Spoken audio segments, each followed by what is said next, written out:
একটা সুর বেঁধে আমি গান গাইছি, এটা তালের প্র্যাকটিসের জন্য।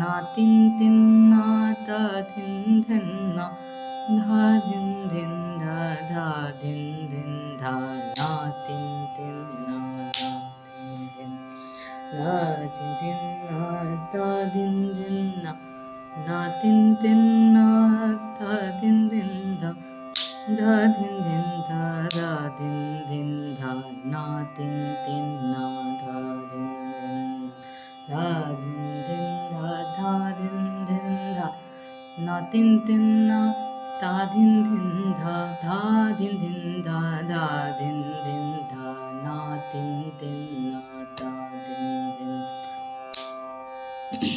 এবার যদি মুখ থেকে ধরি,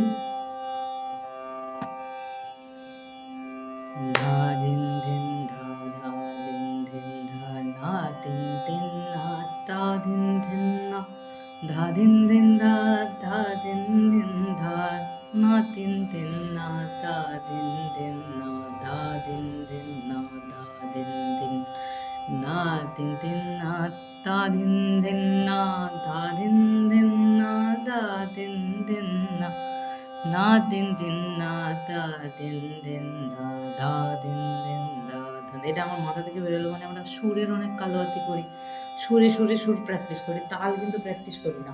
তালটাকেও সুরে প্র্যাকটিস করা যায়, মানে সুরটাকে তালে প্র্যাকটিস করছি, আমি বলছি তালটাকে সুরে প্র্যাকটিস করার কথা। তালটা প্র্যাকটিস করতেই হবে, নাহলে গান ভালো লাগবে না।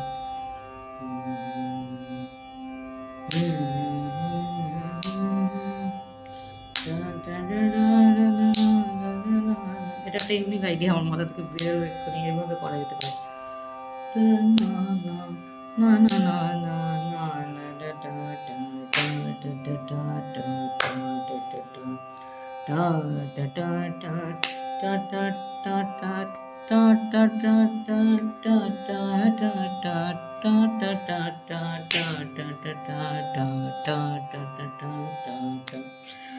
তালটা কাউন্টের মধ্যেই থাকবে, মানে তালে খালি দিচ্ছি দা দিন দিন দা, কিন্তু তার মধ্যে মানে একটা সুর ভাবছি।